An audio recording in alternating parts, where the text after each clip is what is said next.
bless you. We're glad to have you again for another Growing in Grace podcast. We'd like for you to like, share, and subscribe to this channel and tell your friends and your neighbors about these podcasts. And we hope that these podcasts will be something that will help you in your growth and in your development and even in your enjoyment. And so today we have a beautiful couple. This is Dennis Jeffries Jr. And Kimberly Yes. Jeffries. Yes. And so we're glad to have them with us. Now, this couple is a newlywed. This is a newlywed couple. How long have y'all been married? Going on 4 years now, and next week actually. 4 years now. 4 years now. For some people, they wouldn't count y'all as newlyweds. Y'all are like veterans. But amongst us, y'all are newlyweds because we have like people who've been married for 50 plus years and that kind of thing. But so we're going to have this conversation about being your experience as newlyweds. And maybe we'll talk about some of things that have been surprising to you. Things you thought you knew but found out, I didn't know that.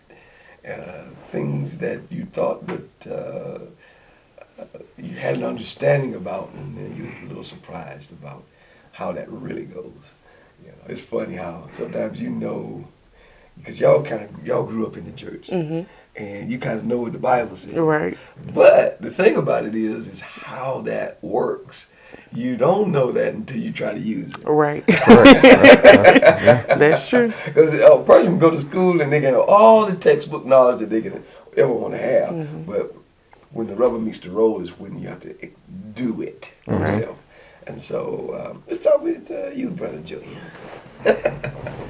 What about, just tell us a little bit about y'all's first years of marriage. I'd say our first years of marriage were fun, interesting, challenging, a lot of learning and a lot of growing. The first year, I mean, even now still, it's all of those things.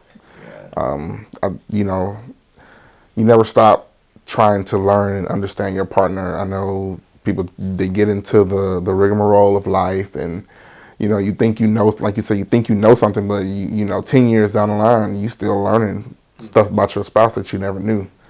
And so I am enjoying the understanding and the learning process and being and understanding who my wife is.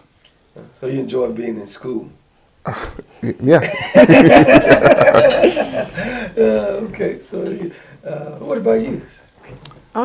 It's actually been very fun. It's been interesting. But I like actually being married.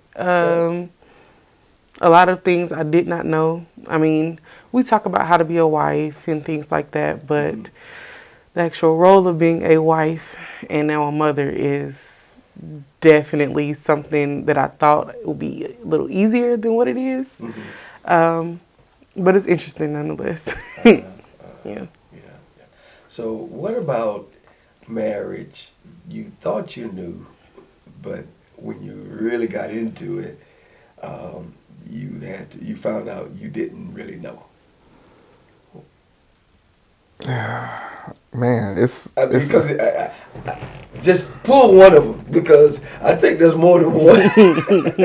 But just something you can share with us. What is one thing that you thought you had this? You didn't think you were gonna struggle with this at all. You just thought you knew it. But then when you got into your marriage, you found out, I said, man, I got to learn this. I don't really know how to do this. Yeah. I would say one thing is probably being the head of my household. I mean, we talk about it, but it's one thing learning how to be the head of a wife.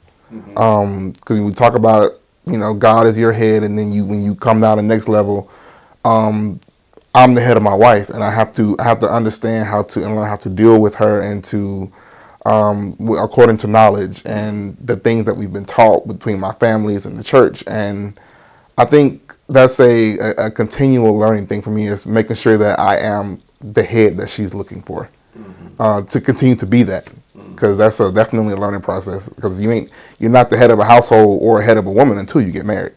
So you think you understand that role, but it's different when you are put into that role and you have to act on it.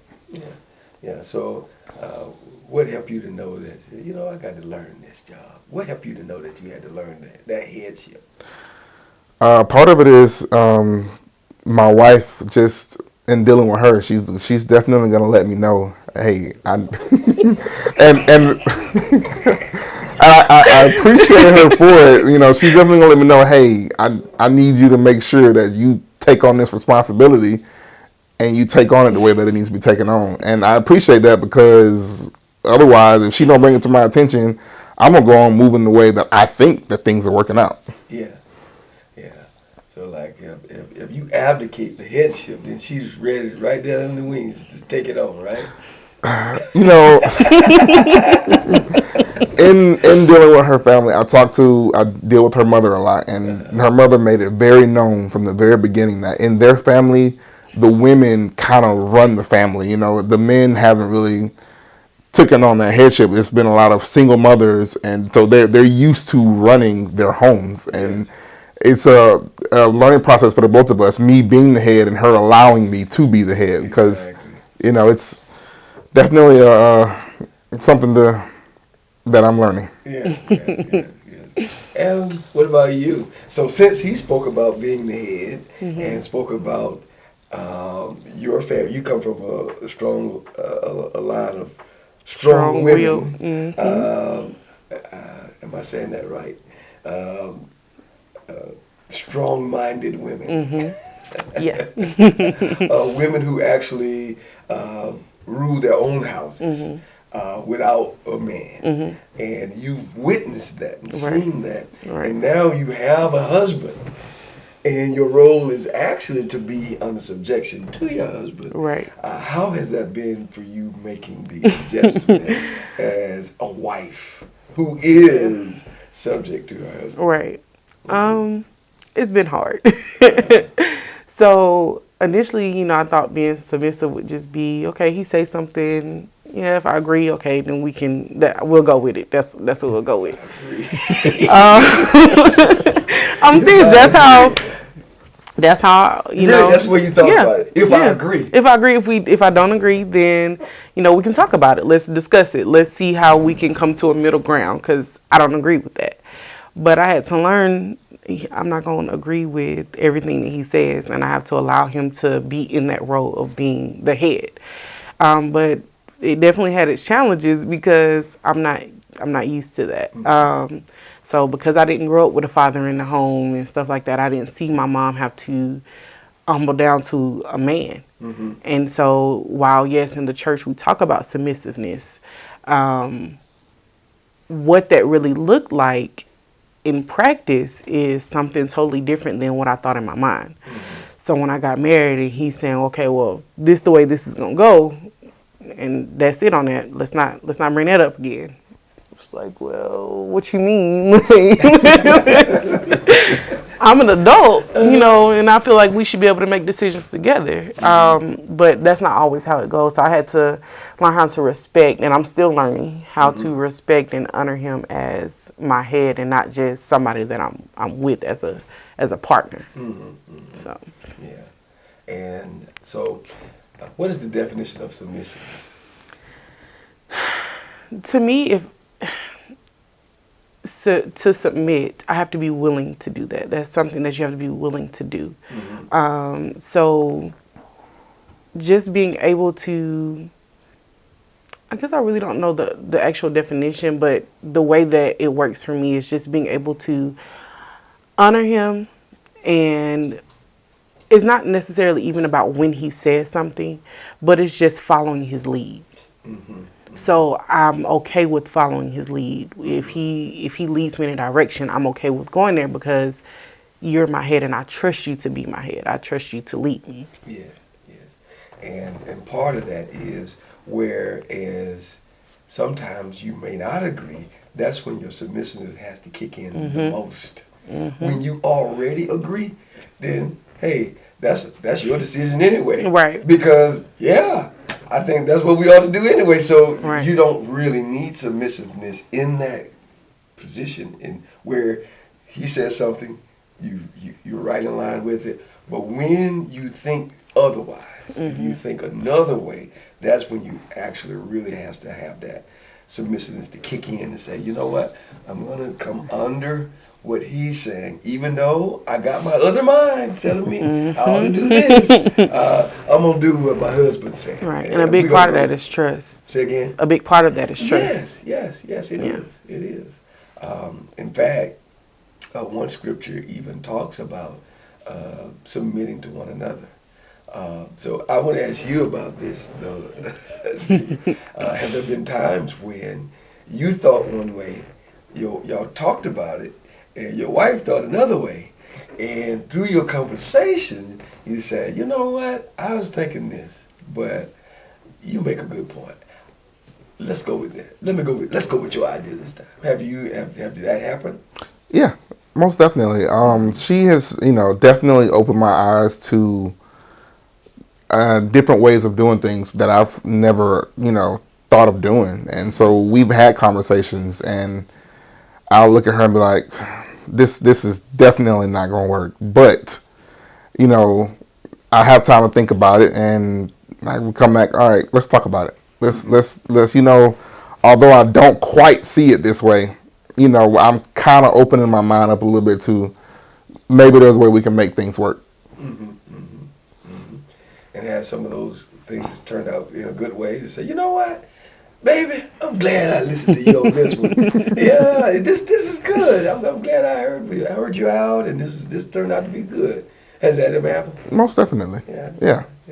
I can attest to that too. And that with my wife, there have been some times when she'll say do something. In fact, even the other day, just the other day, we was going for a walk. She says, put on some sunscreen. You need to put on some sunscreen. You're going to be out there, you're going to be turning dog. You need to put some sunscreen on. I'm thinking that. I mean, it ain't that hard yet. I don't need to put on no sunscreen. I'm thinking I don't need it. But I thought about it. I said, she's looking out for me. Let's put on the sunscreen. And I did it. So there's different times where she'll say different things to me. You put on your hat or this and that. And sometimes you think, I don't need that. But then it's good sometimes to take that advice from your wife because she's your help me. Yeah. And she's the person that's fitting to help you. And so we should be open to hear what the spouse, the wife even has to say. Not that we always do what the wife says, but they can have some great input. All right, so we're moving on from headship, submissiveness. What else about marriage are you enjoying? What about your roles? Your roles in your home, in your marriage? Because sometimes people don't have traditional roles. Like sometimes the husband actually cooks, and the wife is not a cook. She don't put salt in the food.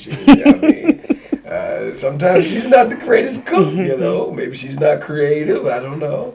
So amongst you two, who's the cook amongst you two? Both of us. Oh, really? We do a share of togetherness when it comes down to the cooking, or if we're going to cook together, we have a method of how we like to divide the roles. I'll be the one to cut up and chop up all the vegetables. They call me the chopper, apparently. That's what what I'm saying, when anything's going on at the house at this point in time, it's like, well, Junior, can you cut up all these vegetables for us? Because and then she'll turn around and then they'll take all the ingredients and they'll fix up the meal. So, we're definitely, work together in that manner when it comes down to the cooking part. Very good. Working together, that's good. That's wonderful. All right, what about cleaning? Who's the cleaner? The cleaner in chief? Both of us really. We don't really have like traditional roles, I would say, to where I cook and clean and he takes out the trash. Now, he does take out the trash. I don't touch the trash. You don't touch the trash. And he pumps the gas. Okay. And she made it very clear from the very beginning, before we even got together, was I do not pump gas. So it may not be traditional role, but she's made it clear from the beginning that my role is going to be to get out and pump the gas. Okay. And to bring in the groceries. She don't bring in no groceries. I bring bought in them. no groceries. I went to the grocery store. I got them. They in the car. You know, so I'll go to work. She told me she went grocery shopping. I'm getting up at 2 o'clock in the morning. The groceries is going to still be in that trunk waiting on me to be brought in. Unless she got something specific to cook. I know I got to bring the groceries in the house when I get off work. So, oh my goodness. you know. Okay. Yeah.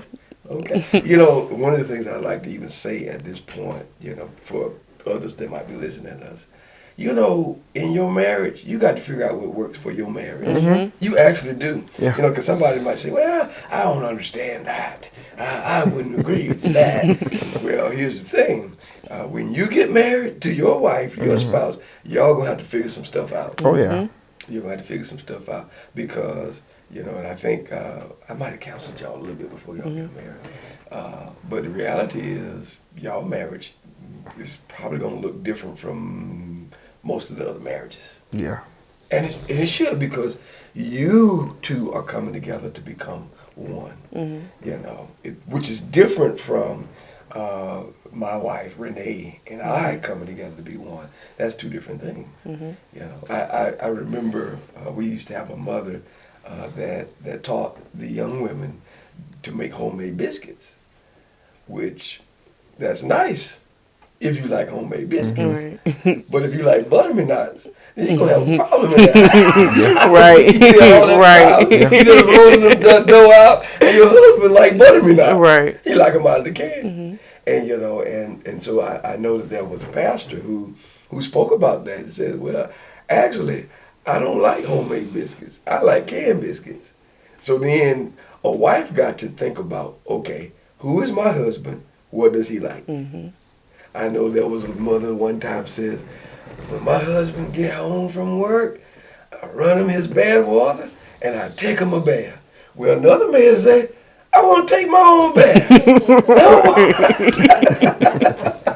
I want to scrub myself. I really don't want my wife taking me a bath. Another man says, honey, take me a bath. Right, whatever works for you. You know, so you got to figure that out. You got to figure that out. You know, what do you like?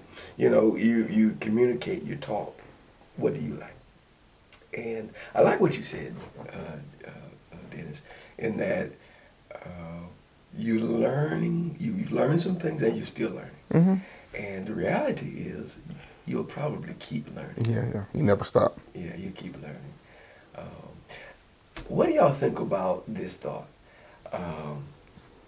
Being married to each other or being married to the same person until you die. What do you think about that?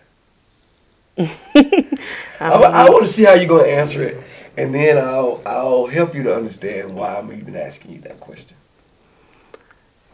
If it was not for the church, I would think it's kind of like weird for what I see out in the world. But being in the church, and seeing how people have been married for so long and how they love each other and how they've grown together, because a lot of people have gotten married young. So you grow with each other and you change with each other. So to see that, it's a beautiful thing. I remember someone passed, and just being at their funeral and seeing the different generations in the choir stand. And that's coming from a one parent, like 2-parent household, but they've been married forever. And, they got to grow with each other. They got to grow old with each other, and they got to see the different generations, come from them. And I think that is a beautiful thing versus having, 3 wives, and now I have kids over here, over here, over here. And to just be able to share, my everyday life with one person, and they get to know me, who I truly am, I think is a beautiful thing. That's a good thought. Now, how do you answer that? How would you answer that? The same person.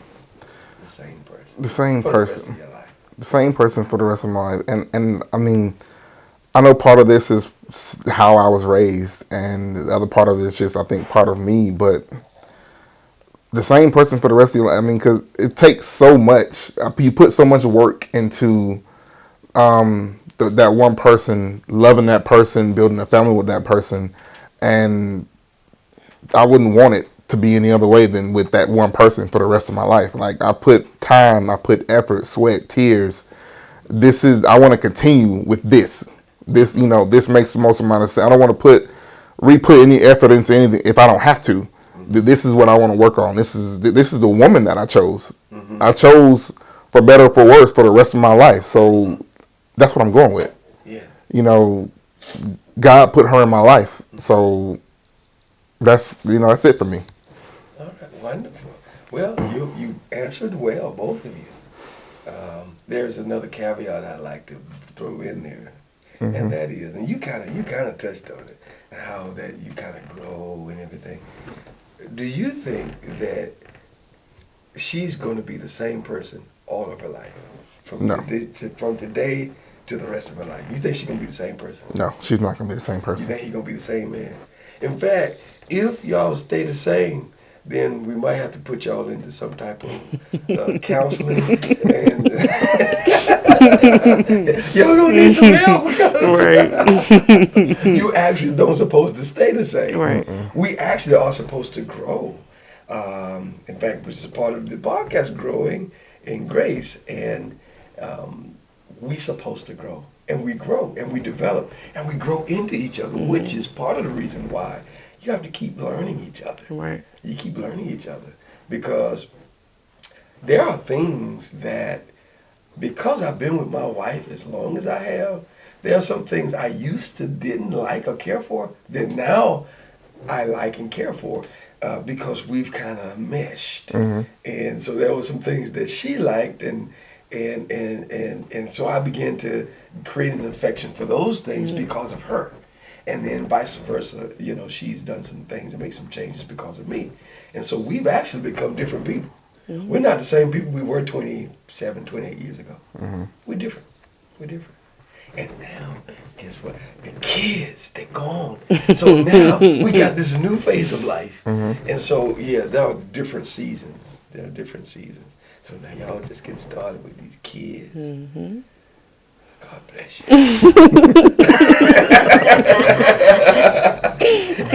God bless you. It's gonna be all right. One day you'll begin to see this light at the end of the tunnel. Like right now, I'm seeing a light at the end of the tunnel. I got my baby girl, in about a couple of months. I'm actually counting it down. She'll be graduating. And I can stop sending child support. She's baby with my wife, my 3 children with my wife. But what I did was, I was sending her money, and to be humorous, I just started putting child support on it. And so I set her down about a couple of months ago. And I sat her down and gave her a budget, and I showed her how she can make it without me. Mm-hmm. She can make it without me, so I'm looking forward to that day.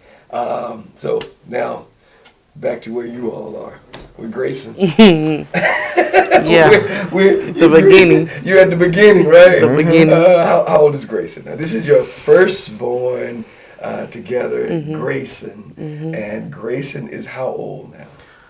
Grayson is 9 months going on 10. You know what I appreciate about y'all? That y'all didn't take my advice. You don't even know what I'm talking about, do you? Mm-hmm. Well, I gave y'all a suggestion for a name. Oh, yeah. Please. We was not taking that. We was not taking that. That was not going to be the name. I like Grayson so much better. Yeah. So Grayson is how old now again? Almost 10 months now. Oh, almost 10 months. Okay, he's about ready to take those first steps. Because Grayson looked like he looked like he's supposed to be walking. He do. Yeah, most definitely. He heavy like he's supposed to be walking too. You want him to be walking. Right. Okay, so 10 months. Mm-hmm. And how is Grayson the introduction of Grayson into your marriage, how has that kind of changed your marriage? Because it makes a difference. Yeah. You got a couple without kids or children, and then you introduce a child, and it's a different dynamic. It's a different dynamic. So how has Grayson changed your marriage? I go first. So now it's not just about the two of us. I mean, and it is definitely still important that we still make time for each other, because at the end of the day, like you said, when Grayson gone, it's another phase, and he won't be a part of it anymore. So it's still gonna be just me and her. But now we got to make time for him. So there's a little less time taken from the time that we have with each other, and now we got to make sure we spend it with him as well. So the time aspect, as far as how we deal, and then we have to, even without each other, we have to think about like work. It's all other aspects of our life we got to think about, including him and what decisions we make. Yes, that's true. Your mom. What about it, Mom? It has been an adjustment because it went from, baby, let's go out. Let's go on a date. Let's go, to, we need to find somebody to watch Grayson. And, after you have a child, I dealt with, the postpartum part. So wanting to be so attached to him, he's like, well, let's go out. And I'm like, I don't want to leave him. Like, I don't want to see him with nobody. So just having to, work with that whole situation, and then just understanding him as a dad, and kind of allowing him to be a dad. And then, it's just been a challenge, but it's something that we are growing in, definitely. Yeah, because that's another area where, as a mom, you might want a certain thing to be done, and then as a father, he may see things a little different. Right. And especially with a son, with a son. So I sometimes I will say this about moms with sons. Sometimes mom with sons try to be too soft with sons, and dads recognize the softness and says, I don't want my son to be treated like that. Yeah. My son's going to be a man. Yeah. And sometimes moms treat sons too softly, and fathers see that, hey, it can't be like that. Right. It can't be like that. He's got to have a certain level of manliness to him. Right. So have you had any of that kind of conversation? Well, most definitely. I'm like, you too rough with him. You don't think you too rough with him? You're saying to him, too rough. Okay. Yeah, he's like, no. It's always, don't treat him like a toy. I'm like, he ain't crying. He ain't told me he had an issue with what we were doing. It's going just fine. So it's consensual. He's a consenting kid. Right. He not crying. See, if he was crying, that'd be one thing. Right. If he ain't crying, he going along with what's going on. And then sometimes he's laughing. And right. He's having a big time. And so that's wonderful. That's wonderful. Here's the other thing about that is the time management and the balancing of everything. So you feel like you're balancing things pretty well? I mean, we're making the best of it. We're continually working on balancing it out even more, so that it's more well balanced than what it already is. And it's just, as you add 1, 2, 3 more children, you continue to work on that level of balance, so that things can go as smoothly as you'd like it to go between your marriage, between you and your children, and like you said, with time, because it's only going to ever be 24 hours in a day. So you just going to always have to learn how to make that work. Yes, you're going to have to make that work, because that 25th hour, it ain't coming. No. It's not coming for any of us. And the reality is, I will say this, intentionality. If I would, I'm really trying to get this over to young fathers, husbands, fathers, young gentlemen, is the intentionality of spending time with your family versus just being a provider. The providing part is very, very, very, very important. And sometimes the providing part, you can't really do that less or spend less time in the providing area. But what you have to do is the time where you're not providing, be very intentional about that time with your family. Be intentional with that time with your family. Intentional with your children. Intentional with your wife. Because ultimately, you are a provider, but you are also a husband and a father. Your husband and father. And so then you got to kind of give that right attention to keep that right balance. So, you know, tired, come home, ready to go to sleep, but Grayson want to play. And that's what he wants to do. He wants to play. Yeah, Grayson want to play. Then the wife wants some time. Then I will say this too, though, about wife.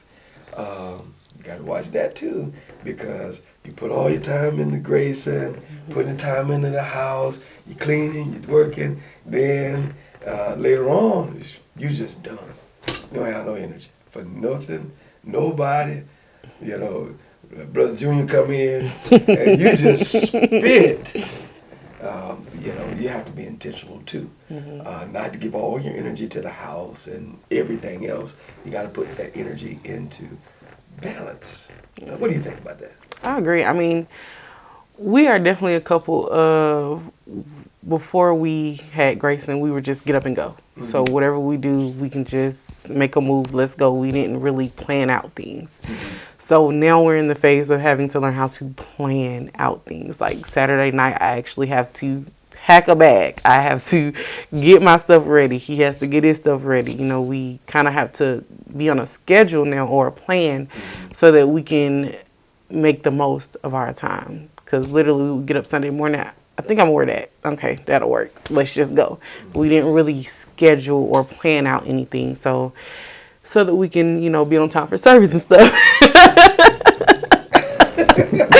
We have to plan, you know, accordingly. So that's something that we're definitely working on, because well, you can do it. Yeah, you can do it. You can do it with, even if you have 5 kids, you can be on time for service. I believe it. I've seen it. Yes. So, you know, be on time, which means, yes, you'd have to do your planning and all of that. And the reason why I said 5 kids is because there have been people who've done it with even more than 5. And right now, we're working with how many? 1. Yeah. Okay.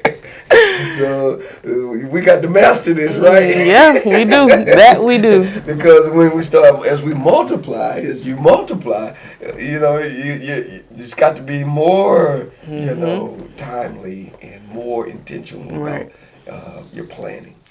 And so, all right. Now, what do you feel has been most challenging in these last, 48 months or so? Because y'all really just 4 years in, right? Yeah, just 48 months. You know, people pay for cars longer than y'all been married. That's true. So y'all still kind of in the fresh part of it. So, what has been the most challenging in these 48 months or so? I could say for me, it's just our ways of thinking can be different at times. And how we operate, and so the challenging part would be just to understand her, and hopefully for her to get her to understand me, so that in certain areas we can continue to grow and get better at what we're trying to do. Understand her, understand me. You know what that sounds like? You know what that sounds like? Communication. Yeah. Communication. So. What do you think? What's been some of the most challenging for you? Definitely communication.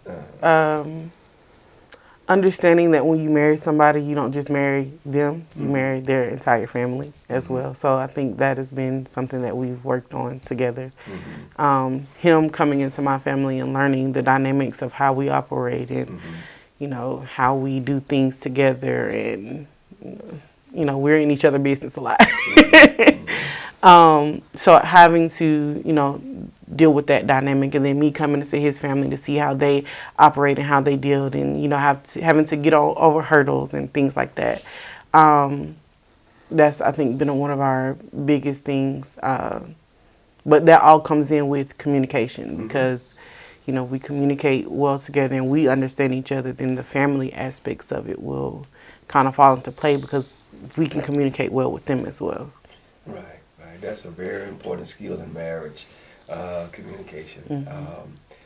Just talking, being able to, well, no, not just talking and listening. Because sometimes that's the problem with communication. Everybody wants to talk, right, and nobody wants to listen. And actually, you got to do both. Everybody has to do both. Yeah. You have to send and receive. Both parties have to do that. You can't just try to be understood. You've got to understand too. So both of you try to understand each other, and then you seek to have the other person understand you. You try to be understood, but you need to come from a position of trying to understand the other person. Right. Now, where are you coming from? And then when you talk, like I'm talking to you, and say, what do you say? And then you begin to speak, and then I got to listen. I can't be thinking about what I'm going to say when you get through moving your mouth. Because you're moving your mouth and I can't hear you because my thoughts are so loud in my head about what I'm going to say. Right. When you stop moving your lips. Right. That's true. I'm going to say this, and this, and this. And all the while you pour your heart out to me. Yeah.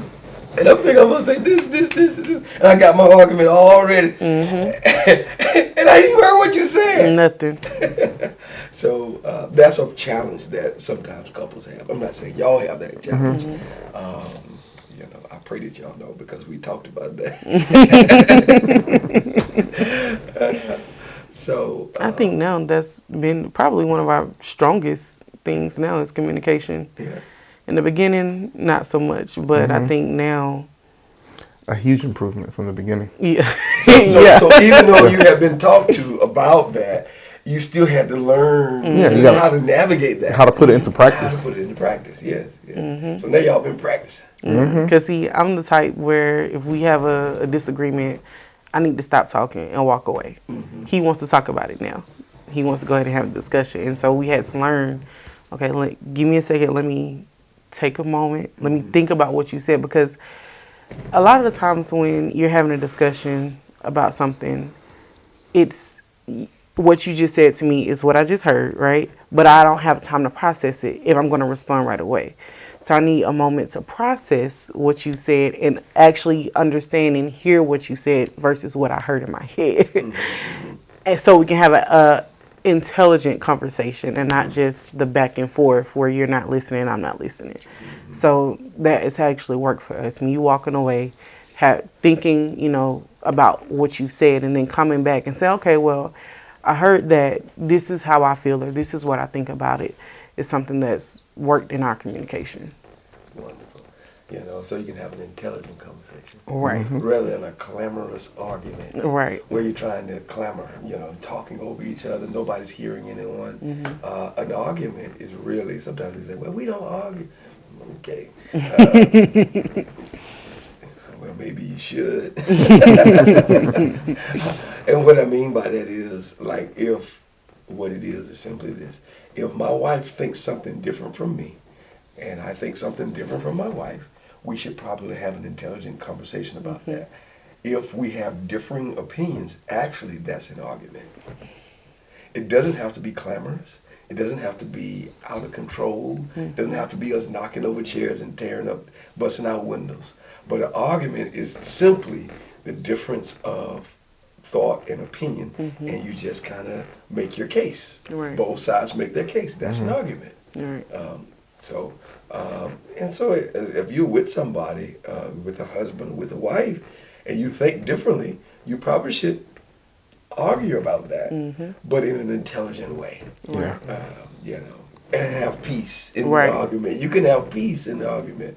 Just like when you go to court, You know, the defense attorney versus the plaintiff, they don't supposed to get belligerent. Right. You know, they don't supposed to get out. But there's an argument there. Yeah. There's an argument going on. Right. So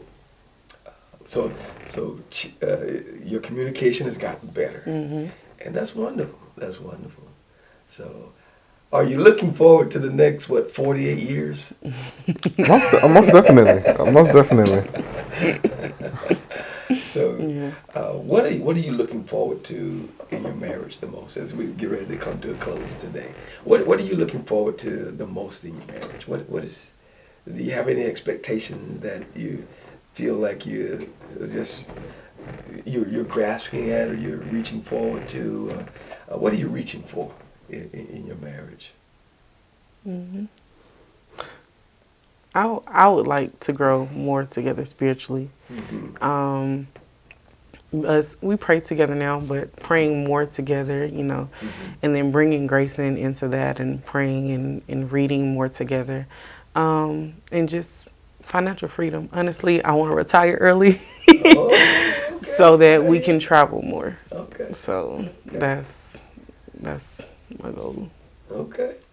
You can be down with that, right? Most definitely. Oh yeah. All right. You got anything else?